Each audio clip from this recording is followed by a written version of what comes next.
Videography has literally gotten Ruth through middle and high school. I can say that videography got me through high school.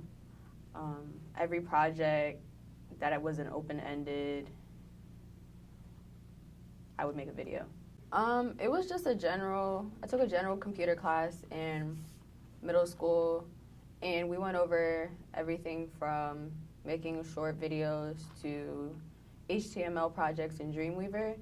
And we did an animation project, and my teacher was like, "You did a really good job."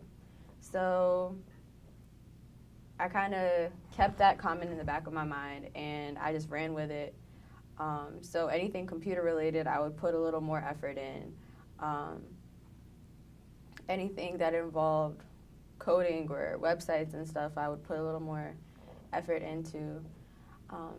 So because of that one push from my teacher in middle school, I feel like it made me specify time for electronic things. In middle school, while many of her fellow classmates completed their assignments by writing essays and group presentations, Ruth, however, used her amateur coding skills and video editing techniques to complete lengthy assignments with ease. It made me feel very inspired, being recognized for something that you took time to work on was very humbling. Like the fact that someone else could notice your work without you having to put it in their face. Ruth's parents, both immigrants, taught Ruth the importance of opportunity and hard work. My dad came to the United States with $50 in his pocket. He had a janitorial position when he first came to America, but now he works for the New York State Department Health. I don't even know, the government in New York, and he's making a lot more than a janitor would make. So the way he got there was through education. He ended up getting his master's degree from University of Maryland and got his doctorate degree from University of Phoenix. And from there, he was able to provide for my family and I, and yeah.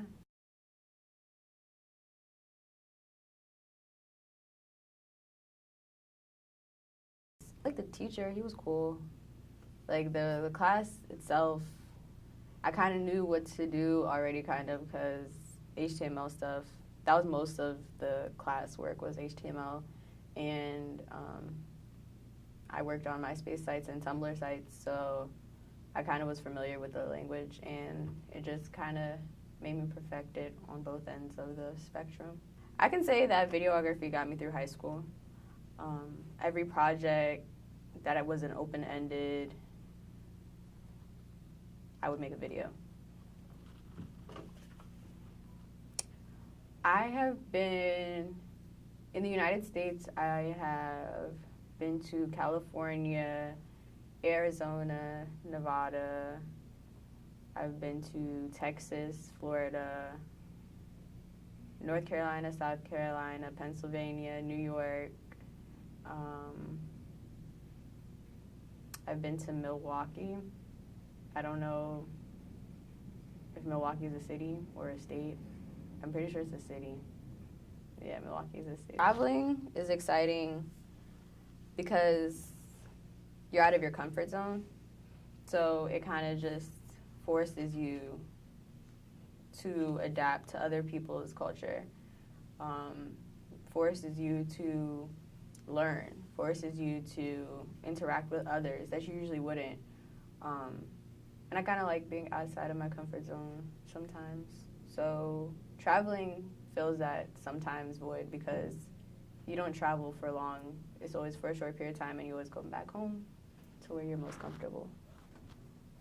My dad came to the United States with $50 in his pocket. He had a janitorial position when he first came to America, but now he works for the New York State Department Health.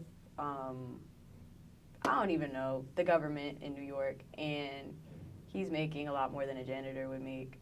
So the way he got there was through education. He ended up getting his master's degree from University of Maryland and got his doctorate degree from University of Phoenix. And from there, he was able to provide for my family and I, and yeah. My mentor is a feminist, and she's exposed me to a lot of situations where women are treated unequally, whether it be in the workforce, in a social environment, whether it be for health reasons.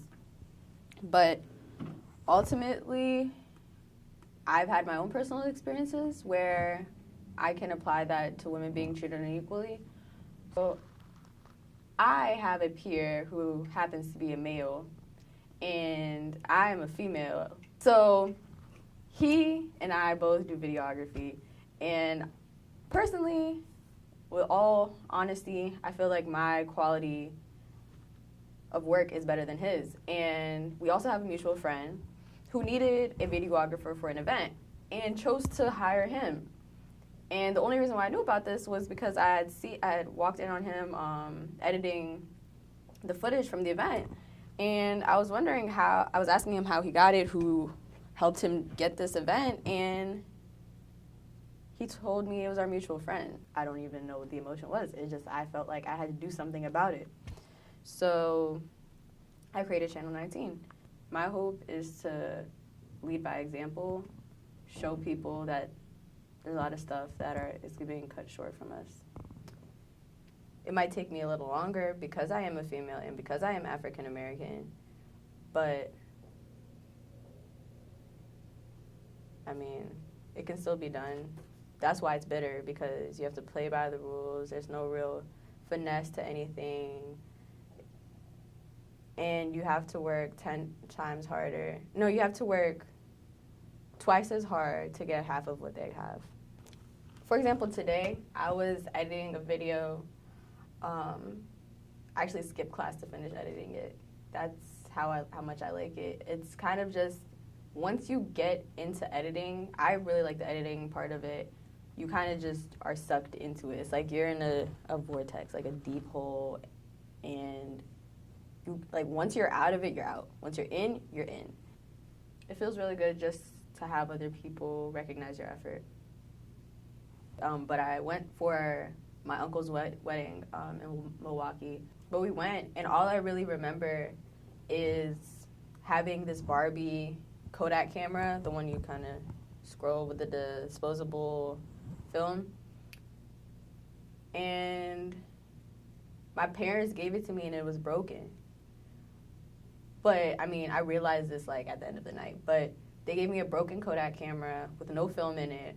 And I'm just scrolling through, just taking pictures of everybody. I'm just walking around this whole wedding. Say cheese, say cheese. And everyone's just, like, smiling. Half the time I got the camera upside down. Like, they're just letting me have a good time. I'm just a 3-year-old with a non-working camera. But I recently found the camera. And I think it's just funny how I've been using cameras since I was like 3, even if they were fake or not. It was just something that I like to do. Now I bring my camera everywhere if I travel. I actually bought a GoPro right before, the day before my flight to California, and I was planning on documenting the whole trip on my GoPro. I got a hat, I got a head strap and everything, and I was wearing this head strap around the airport. I did not care what I looked like. I just knew my footage was going to be great. So ultimately, I left it on the plane, and that was so tragic. Good thing I had my camera, but I lost all the footage I had on my GoPro, and that was very depressing.